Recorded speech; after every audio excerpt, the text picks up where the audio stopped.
Welcome to the Keep Pointing Up podcast. I'm Matt Corley. Whether you're driving to work, sitting in your truck, working out, or just trying to make it through another day, we're glad you're here. At Keep Pointing Up, we believe no one is too far gone, no one is beyond redemption, and no one has to walk alone. Every episode, you'll hear real stories from real people who have experienced struggle, failure, healing, and life-changing grace of Jesus Christ.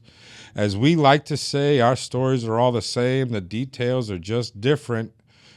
So whenever, or better yet, wherever you are today, don't give up and keep pointing up. Stephen Gaubert. Gaubert? Correct. Stephen Gaubert, attorney in law. You ever say that at home? Never. Stephen Gaubert, attorney in law. Never. In the mirror? Come on, Stephen. Never. All right. I'm sorry. There's a difference between us. Right. Hey, man, how you doing? Doing great, man. Yeah? Yeah, thanks for having me. Yeah, bro. Is this your first podcast? First official podcast, yeah. Okay. You've done some commercials and stuff like that, Right. though, for your law firm. Correct. So you're not a newbie to being in front of the camera and talking into a microphone. Still very uncomfortable, but yeah. Yeah, I get it, bro. I get it.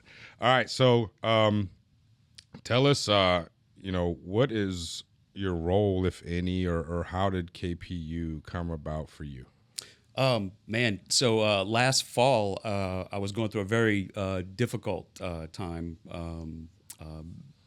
dealing with some issues with my daughter, and out of respect for my daughter and my family, I'll leave the details private because it's her story to tell. Yes. But it left me feeling alone, isolated, lost, really. And I knew that it was time to just try something different. So kind of walked into, some of those rooms and found something I didn't even know existed, and it's Brotherhood. Yeah. So that was your first KPU was what, 8 months ago, 10 months ago? Yeah, no coincidence, but last fall, as I was, struggling through all this, KPU had kind of kicked off, and I'd heard about it. So my first KPU that I attended was in October of last year. Really enjoyed it, and I had a conference in New Orleans the following 2 days. So the next morning, at 5 o'clock in the morning, I listened to the previous two that I missed, and I mean, by the time I got to New Orleans, man, I was ready to run through a brick wall. Right? Oh, it was yeah. awesome. So yeah, after that, I guess I got a survey after asking me, hey, what'd you think? And is there anything we could pray for you about?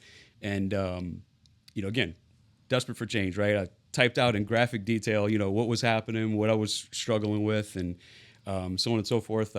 Reached out to my wife and said, hey, what do you think? And she's like, do not send that, So of course I immediately hit send, not knowing where it was going to go or who would see it. But coincidentally, Carrie reached out to me, I want to say the following day, and said, hey, is your office in Chase Tower?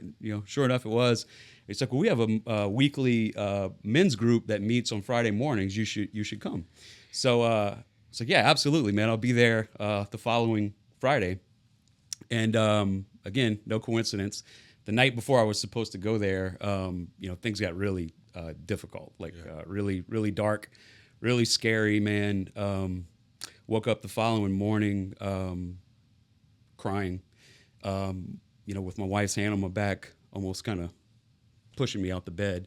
So I'm about halfway there, can't stop crying. And I remember talking to my wife, just saying, like, hey, I can't do this. I can't walk into a room full of strange men when I can't stop crying. And she said, that's exactly why you need to go. So, yeah, man, I parked the car, and I'm doing all the mental games, right? Like, my office is here. I could just go to my office. Yeah. Nobody would know. This, that, and the other. And I just kept telling myself, man, like, you got to do something different, So as I approached this room, I mean, I told Carrie this recently, and it's true. I feel like the farthest away from God I ever felt was the second before I walked in that room. I felt, poor me, why is this happening? What next? This, that, and the other. And man, I mean, I opened the door and met God through these men, man. Just, I'm a new guy, right? So it's like, who are you? What's going on? What's going on in your life? And I mean, I got out like, I'm Stephen Gaubert, and I'm struggling, man. Yeah. Just waterworks, crying again, and they just sat with me, man. Just listened to me, boo-hoo, my sad story. They shared stories of their own. They quoted like relevant, on point Bible scriptures. Man. And at the end, this group of strange men got up, put their hands on me, and prayed over me. And that had never happened to me before in my life. So I don't know if that's trial by fire, man, but it was such a warm welcome to a world that I didn't know existed. And frankly, I didn't know that I so desperately needed. That's two huge statements right there, because it's the same for me. One, didn't know it existed. And two, had no idea this is what I've been looking for my whole life type stuff, right? Exactly. We run around this world trying to put whatever it is in us, or using worldly things to try to fulfill us, and have no clue that Jesus Christ is always all we need. And it's all we ever needed. Correct. And then he's always been there, and we just never reached out our hand. It's so true, man. And to that point, I've heard forever, surrender it, surrender everything.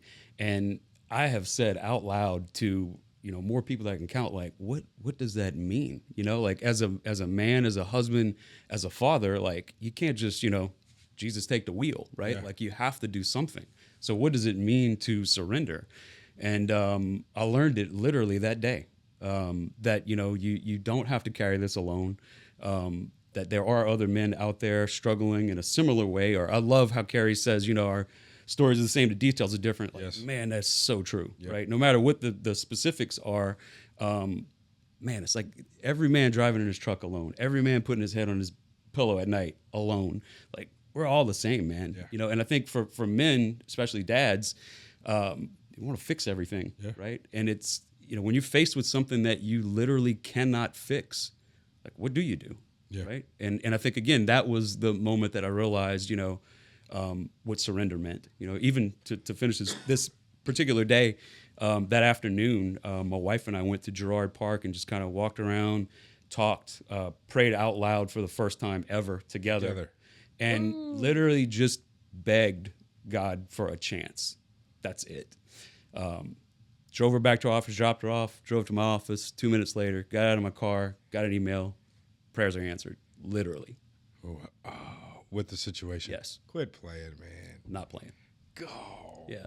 And it's funny, man. The day I was sitting at this table, I remember after I was able to compose myself. I was like, man, it's just such a coincidence, that I was scheduled to be here, and this thing happened last night. And I'll never forget Carrie saying, like, you think that's a coincidence? And I'm like, man, I removed that word from my vocabulary. It's gone, bro. It is. It don't take much. It doesn't. It don't take much for me to think everything is coincidence. No. Right. He knew the whole time. Exactly. He knew the whole time. Man, it's wild how I told you last night at the event. Like, I'm looking forward to getting to know you, and within we are the same, bro. Right. The details are different, but I'm a stepfather, and same situation with my wife. She was my girlfriend. Was she my fiance? I don't know. My timelines burned a lot of brain cells, but regardless, I watched her go through the same thing. And the struggle, and the wanting to let the child go, but I'm scared and have to bring him back. Again, same story, details are different, right? So I kept hearing you say a few times, like, I got to do something different. I got to do something different. What were you doing before that you just kept running into a wall? Complaining. Okay. Being a victim. Why me? My wife is the kindest, most supportive human being that I've ever met. And I'm sure she would echo this, but she's not a man. She's not a husband. She's not a father. That can only go so far, right? I mean, I'd gone the therapy route, like tried all that. And for all its advantages, it just, I don't know if it's almost like it'll only bring you so far, right? Then it no longer serves its purpose anymore. And I think the biggest thing was just, accepting that maybe one of the most difficult things as a dad, one of the most difficult things as a dad is just accepting that, loving your kids has to mean that you cannot fix everything for them. You know, even, you know, you had mentioned your wife, you know, co-parenting is difficult. Co-parenting is extra difficult. Yeah. You could ask my ex-wife; she would agree too. Co-parenting yeah. sucks, man. Yeah. You know, it's very difficult to align on certain things, which is, you know, critically important for child rearing. But yeah, I think, you know, I had to break this cycle of, you know, being in my own head and thinking, you know, I'm alone, I'm unworthy, I am incapable. You know, and I feel like through the past 9 months or so, I've just changed my vocabulary. You know, it's not that, I mean, I didn't grow up with sisters. I have 3 daughters and a wife. I have no idea what I'm doing, but it's no longer. I feel like what's the right word? No, I used to feel unqualified. Now I just feel called. There you It's go. just that That's simple. good. I You know, like that. and you don't have to have it all figured out. And I don't think that, you know, to be a dad, you don't have to be perfect, right? You just have to keep showing up. And I feel like through this process, I've realized, well, that is one thing that I have been consistent on, you know, and it kind of just organically removes some of the guilt and shame and, you know, everything else that goes along with being divorced. You know, like I caused this, right? Like you know, we failed. You know, it's not anything any child would ever script for their parents. You have to own that, you know. So So how does before let's see, I'm not trying to knock religion, but Sure. I'll knock religion, right? That's just the way it is. Right. Religion is not Christianity, it's religion. It's man-made, Understood. this, that, and the other. I think we're very similar in the sense that we were raised Catholic. Correct. We're both raised Catholic, and we did the religion thing. Correct. Right? I spoke at a little men's group not too long ago, and I got into that, and it was like this. I followed the Catholics. Sure. I did not follow Christ. Same. I didn't even know Christ. Same. And that's sad, but it seems to be the story when it comes to talking to Catholics that I know. And look, I know a lot of lovely Catholics. Me too. My grandmother was devout, Right. probably a saint. Right? Same. Okay. But for me, it was just check the boxes, go to confirmation, go get the little wafer, go in the box, tell that guy what you did. Yep. Just rehearsal. When did Jesus come into your life?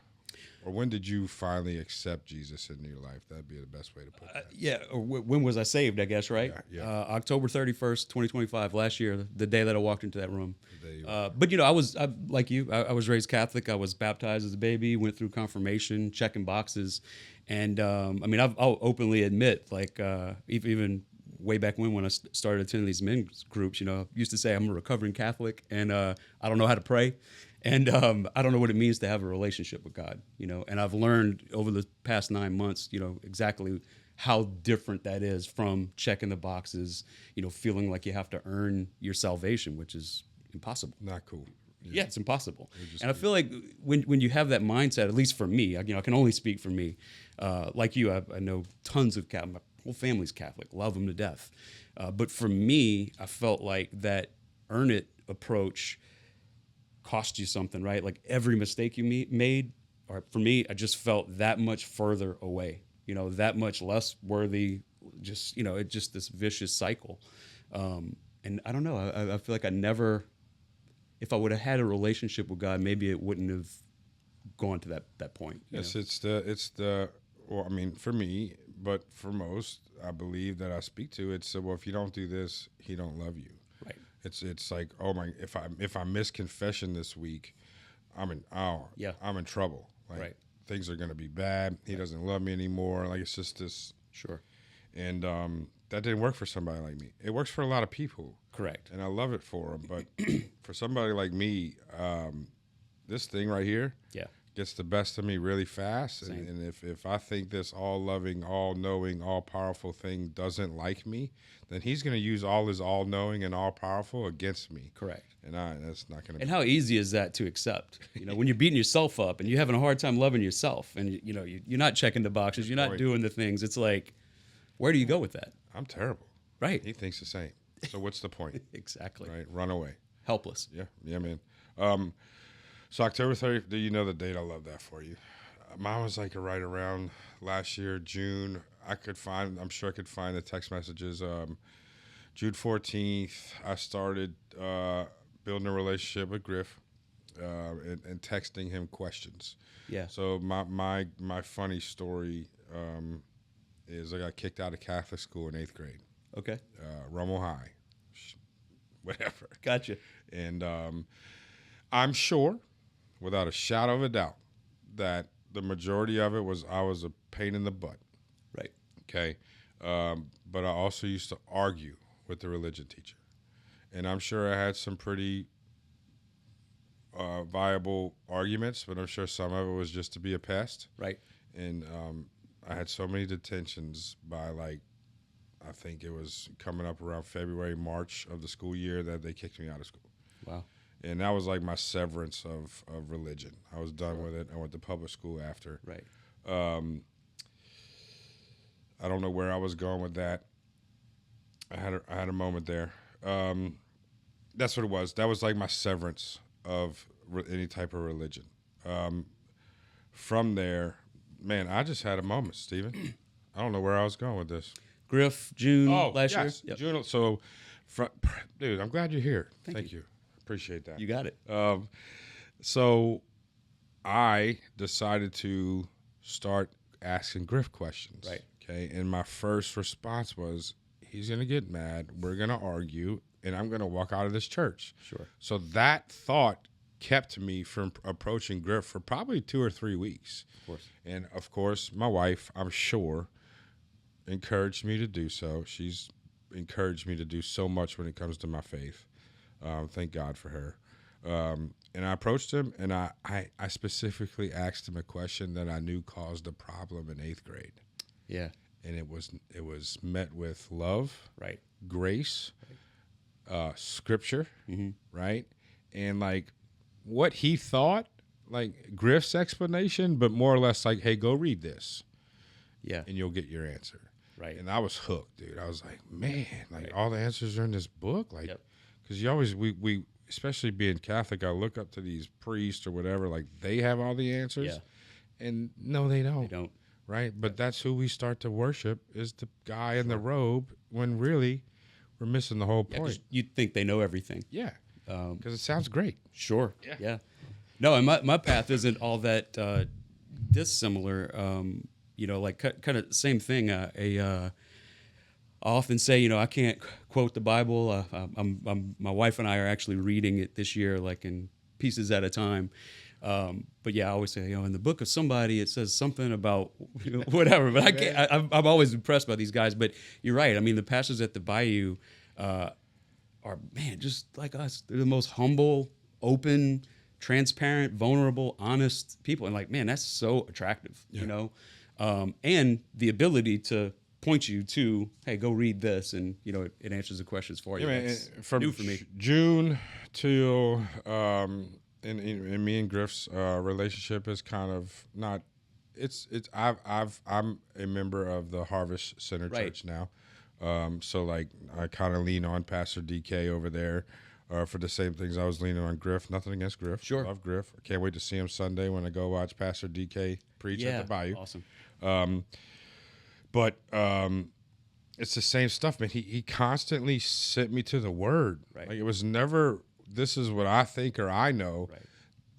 I know to point you to the Word, and then you'll find your answer. And man, and I'm sure he knew what he was doing, bro. What it did was it had me in the Word all the time. Exactly. Right? Yeah. So now I'm like, Trick you into that one. Yeah, I get it. It was beautiful. It was a beautiful thing. So how has life changed for you, and where have things gotten better, and even like, and I do want to get into your work a little bit, but like, how has that changed? Like having Christ in your life. Oh, it's changed everything, man. I feel like just knowing that you're not alone. The brotherhood aspect of KPU and men's groups and things like that. Like I said, I don't know if I'm actually saying this right, but it truly, I feel like I met God through these other men. And I've been doing this long enough now to know that what Carrie says, right? Our stories are the same, details are different, and when you hear another man honestly, vulnerably telling their story. Like, I mean, just like what's happening right now, right? Like you hear your story coming out of another man's mouth. And again, like, how do you ignore that? You know, there's something to that, and I believe it's God. You know, so again, I think for me, it just changed my perspective on things. You know, to know that, hey, life ain't supposed to be easy. You know, parenting ain't supposed to be easy. Work's not supposed to be easy. Marriage, friendships, everything. But to know that you're not alone. You know, that other people are struggling, have struggled in very similar ways than you. I mean, man, 9 months ago, you know, I got 100 numbers probably right now that of guys that I could call that I've met over the past 9 months that I didn't have a year ago. That changes everything. Yeah, man. And that networking, the Matt carriers is what I like to call them. Yep. You know, I need Matt carriers. Yeah, right. There's never a time in life you're either carrying a mat or you're on the mat. Agreed. There is no other way to look at it. Exactly. Either I'm on the phone or somebody's carrying me through something, or in return, or I'm carrying them. Right. Yeah. What's that line? Like, everybody's in recovery for something. Like, that's so true, man. So true. And again, if you isolate and you stay alone and you know, woe is me, like you miss that most obvious aspect to, you know, being a human being. Well, dude, that's what the devil wants. Correct. You know, I mean, yeah, isolation, right? If God's in us and I'm not around any us's, right, then I'm probably not around God. You know, that's how I kind of look at, you know, the devil likes to keep me away from others. Oh, for sure. You know? And when he's got me alone, like, to me, I feel like that's his job. When I'm hooked up and I'm living for Christ and I'm doing what I'm supposed to be doing, it's almost like he'll come at me, not with the hard stuff, but his goal is to get me away. Correct. And when he gets me away and I'm home and I'm upset and I'm poor pitiful me, then he's like shooting arrows in the heart. Like, hey, why don't you watch some porn? Why don't you go to the bar? You could have just one. You know, she won't know. And dude, that's when things get hairy for me. For sure. Yeah, it's a slippery slope. Yeah, man. Yep. Yeah.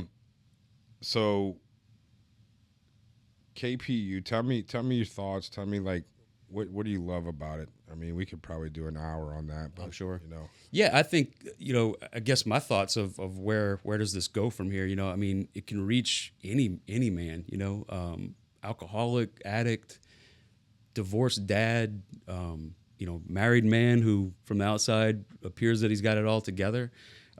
It's just that isolation piece, man. I really believe, you know, the man who puts his head on the pillow at night alone, the man who's driving his truck alone, like, we're all the same, you know, all struggling with some version of the same thing. And I think, you know, seeing the people who show up month after month after month for the KPU nights is just so encouraging that, you know, I'm not the only one hearing this message, right? Like, other people are getting it too. And that's just, you know, feel like building a kingdom, right? Yeah. And you kind of play a little role. Last couple of times you've been behind the merch counter. Yeah, man. Yeah, right. Looking good. Slanging some merch. That's trying, man. That's right. Right. That's right. Before we get to the next segment, I'd like to take some time to get a little word from our sponsor. Cracked, foggy, or broken glass? The good news? We make it disappear fast. At Door and Window Pros, we specialize in fast, affordable door and window glass replacement for homes and businesses. You can call or text 337-704-7010 for a quote today. Again, that phone number is 337-704-7010 for a quote today, and we are proudly serving Lafayette and surrounding areas. Guys, if you got cracked windows, foggy windows, broken glass at the house, call my friends at Door and Window Pros. They're friends of Keep Pointing Up. They'll pray for you while they change your glass. I promise you that. Again, that phone number is 337-704-7010. And we're back. Door and Window Pros, friends of ours, good people.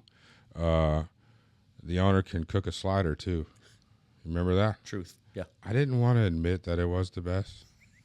And now he's going to know that I agree. He won fair and square. It would be nice if he cooked some for us again. Agreed. You know? Agreed.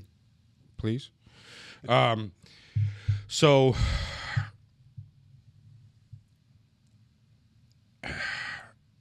So I love the aspect that KPU is not a church. Right. Okay. And me and Carrie kind of got into this a little bit on the last episode. I do believe that if things didn't happen the way they happened and they happened the way God needed them to happen, KPU would have been my gateway back into the church. Why do you think it's so important for men to have something like KPU to attend? I think it's what we talked about before. The isolation piece. When you're alone. The voices in your head. I mean the pull to whatever's going to drag you down. And I do get the aspect of it not being church affiliated. Yeah. Right, wrong, or indifferent. I feel like there's walls. That hey, I go to this church. I can't walk into that church, or whatever. I'm Catholic. I'm not. Yeah. This. And something I guess I've always kind of thought was it's the same book, right? It's the same Bible. Yeah. Christianity's Christianity. I never quite understood those arbitrary lines. So I think KPU being able to provide that space outside the walls of a church makes it more welcoming or inviting. At least that's my 2 cents. No, I love that. Plus the church hurt thing, right? Like some people just will not walk into a church, man. Rightfully me, so. man. Yeah, I get it. That was me. If it wasn't for the program of the 12-step program that I found to help me out with my addiction and the things that had me binded, I would have never walked back into a church. Right. There's a line in the big book, not the Bible, but the book that I studied with the steps, and it says that make use of what religious people have to offer, see where they are right. Yeah. And it's funny how we walk back into church, man, and it's a powerful story of how God can use things that you never thought he would to do his will. Sure. And what it was my at the time my girlfriend's son. Really? And we were struggling. We were going through that struggle of, he's at age where he needs his father in his life. My wife was a single mother for a long time, doing the best she can, and she'll admit it. She messed up a lot, but I mean, he's a great kid, and I do believe it's due to her showing up. You said that, and but a good friend of mine. Here I am. I come into the picture. I'm trying to teach this kid how to be a kid and to be a man, and I don't even know how to do it. Right. I'm like a year and a half sober, trying to figure out life on myself. Without an instructions manual. Yeah. Yep. And like that whole, like I remember I was sitting outside of CC's, this whole like, what am I doing? He's not even mine. Why do I care? I could just leave. Like I could just leave this and not have to worry about this anymore. And this fella of mine, Mark, and a good friend of mine, and he said, man, that kid needs to learn about God, and he's not going to learn about it from you. And it stung a little bit, right? Mm-hmm. And I was like, what are you talking about? And he pointed me to that line in the book, and January of 2023 or 4, that first Sunday in January, the whole point of us going to the Bayou was just the first one on our list. Really? We made a list. We're going to go to some churches and find out which one's comfortable enough for us to send Bradley to. Awesome. Not us. Right. We were not going to church for us. Right. And we sat in the back row, and I cried. Yeah. I cried because I knew my grandmother was happy. Right. I knew that, God was happy that I was there. And I was trying to make sure she didn't see me crying, because I'm bawling. Right. And we didn't leave. Right. For almost 2.5 years until God called us to the harvest. We didn't leave, and it was just like, you little trickster, man. Yep. We walked in here not for me, right? For Bradley. Yep. And we found some community and some people like us. And Bradley went to student ministry, and that's how we walked back into the church. I'd love to hear how another Catholic walked into the Bayou.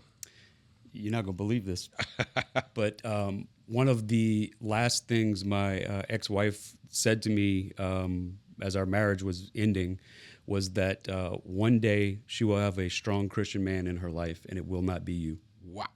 And let me tell you something, man. She was right. Yeah. She was absolutely right. It took me a long time to admit that. So anyway, years and years and years go by. Remarried.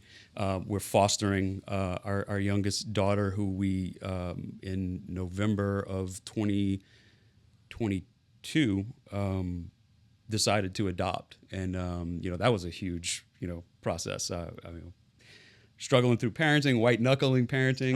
How long were y'all married at the time? We actually weren't married. We were engaged. Oh, wow. And she had this calling on her heart to, she had room in her heart to love another child. And she has a daughter. I have a daughter. And I'm thinking, like, the other child's my daughter. Like, what do you mean? Right? But God bless her, man. Like, this has been just the most tremendous blessing ever, right? So, we started fostering her, and about 9 months into that process, we had no plans on adopting. It was just going to be a temporary hold space thing, and as fate would have it, man, it just got to the point where it's like, man, I can't let this child, walk back out into the world without a dad, and it took a lot of sacrificing of the future life that I thought I wanted for myself. I'm old, man. I have a 5-year-old. Yeah. Ain't for the faint of heart, right? Right. But again, I just felt called. I didn't feel it at first, but through the blessing of my wife, I felt that. And so anyway, as we're we moved in together, we're engaged, we've made the decision to adopt. Like, there's a lot of stuff going on, Christmas of that year, and we were really struggling, and kind of similar thoughts was just like, damn, why is this happening? Why me? Like, I'm doing everything. And it hit me like a ton of bricks, man. Like, we weren't going to church. Like, how can you look at yourself in the mirror and say, I'm doing everything when you're not going to church? Yeah. So we picked the Bayou because they support the foster program. That's the only reason we walked in there. Foster program that you guys... Correct. Foster the Love. They, it's one of their nonprofits that they support, and they do a ton of stuff for the foster program in general in Lafayette. So I mean, literally, that's the reason we picked it. Walked in, same as you, man, sitting in the back, crying, hiding it, just like, God, it's speaking just to me, almost sometimes. And we've never looked back, man. I mean, it's been such an awakening. Feel like the Bayou's home for us. Yeah. And yeah, man, it's been awesome. It was tough to leave. But Yeah. it just was like, I don't know. There's God's got something big for us over at the Harvest, man. I don't know what it is yet. Yeah, right. I'm excited about it, Good. but just that small, growing. Sure. They bought the building next door, Right. So and just I don't know what it is, bro. But I Right. know it's gonna be something cool, and I'm looking exciting. forward to being a part of it. Yeah, So the whole family went that day. we did. Okay. We did. And how has this affected the oldest? Oh man, it's been tremendous. In a lot of ways. She didn't grow up Catholic. Her mom isn't Catholic, so I mean, she was opposed to Catholicism. Both my wife now and I both were raised Catholic, and kind of like struggling, having like the Catholic guilt, like, are we, cheating on Catholicism if we go here? But yeah, man, just going there for her, knowing that that's, kind of sort of what she wanted or what she needed, and to see that evolution over the past 3 years, man, like she'd kill me if she knew I was saying this, but she kicking and screaming. We made her go to the middle school camp this month or so ago. Okay. Been trying to get her to go for a couple Yeah. of years. I don't want to go this and the other. She went, came back, just, man, saved. Said it's the best camp she's ever been to. Wow. I mean, I could go on and on and on. Yeah. It's just such a warm place, man. It's home. So she accepted Jesus Christ into her life here recently. Yeah, absolutely. But it all started with taking that leap of faith. Yeah, and I mean, I wasn't there at the camp, obviously, but I mean, it's not that different than my story, man. Just found community, found friendship, found godly people, people to walk with her, help her. I mean, it's Have you noticed beautiful. the difference? 100%.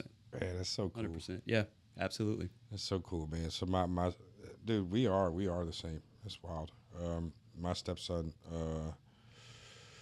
got baptized 2 Sundays ago. Awesome. At Freedom Weekend at the Harvest, and so 2024 January, we're going to church to find a place for him. Emily was the first to take the plunge. A year later, I did, and I mean, so it was a year ago next month for me, and so I guess almost a year ago Bradley did. I mean, so it was like Emily, Yeah. a year later me, and then a year later Bradley, and man, Probably a coincidence, right? no, not even close, bro. Right. And it's the people that he's gonna change. He has no idea. Right. I see it. His mom sees it. Some other people in his life have made some very similar comments to some things that I said when I started, opening up to Bradley about Jesus. The lives that are going to be affected by his faith is unreal, Right. unbelievable, Right. right. And give yourself some credit too. I think that's one thing that maybe is missed for a lot of people, and it may sound obvious, but kids are always watching, man. Oh, yeah. It's not just what you tell them, it's not just what you say, it's what you do, it's what you don't do, it's how you treat other people. Are you praying? Are you going to church? Are you in the Word? I think all those things are what God's called us to do. As parents, step parents. I mean, that's our job.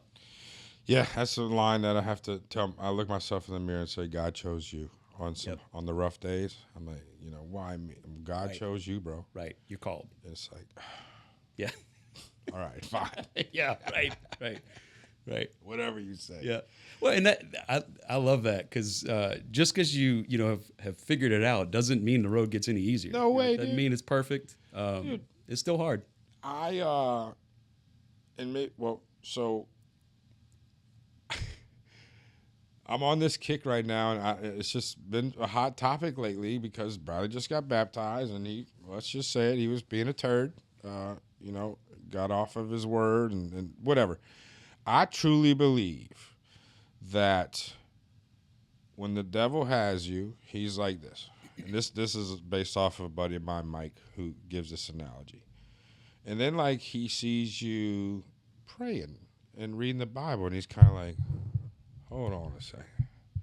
And then you give your life to Christ, and he's after you, Of course. bro. And it was... Why wouldn't it be, right? That's my experience. The 4 months after I got baptized, Stephen, I was like, what is happening to me? Yeah. Like, dude, Yeah. I'm hooked. I got baptized. I'm freaking reading my, like, what is going on right now? And he was coming, bro. Right. The devil's coming. Right. Like, maybe I should write a book. The Yeah. devil's coming. Sure. And then, dude, literally, Bradley got baptized 2 weeks ago, and the devil's after him. Yeah. And me and his mom, we can see it. Yeah. Like, it is, it's, so when you do take the plunge at the bayou, remember, Yep. like, as soon as you dry off, know Right. that the devil's coming, For my sure. brother. For sure. I love, Which is why community is so important, right? Yes. Yep. yeah. What's any news, anything coming up for KPU that's out of the norm that you want to put out there? Not my department, man. Not your department. Yeah, I mean, we have a monthly men's night scheduled, I believe, through November, through the end of this year. Okay. And then That's obviously, at some point, there's going to be a planning stage for next year. Who will the speakers be, dates, times, locations, all So that I'm stuff. thinking you were one of the originals, but you're not. Oh, no, Not one man. of I the still think I'm a rookie. Yeah, dude. Like I was telling you earlier that when I started doing the Monday morning thing, man, you were one that I gravitated to. I was like, oh, this dude's got his stuff together. But we were probably gravitated to each Fooled other you. because Yeah. we both didn't have our stuff together. Not at all, man. Not at all. Nope. We're trying, right? Yeah, man, I love it.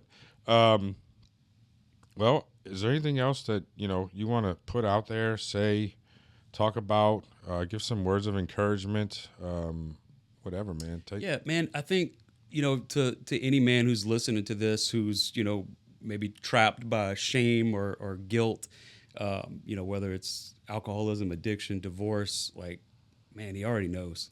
Like you're not your past, you're not the sum of your mistakes, and I think unfortunately for so many men, that's the weight that holds us down. Yeah. I would encourage anybody who's in a difficult season of life or feeling isolated, feeling alone, man, just take the first step. Come to a KPU night, call a friend. Reach out.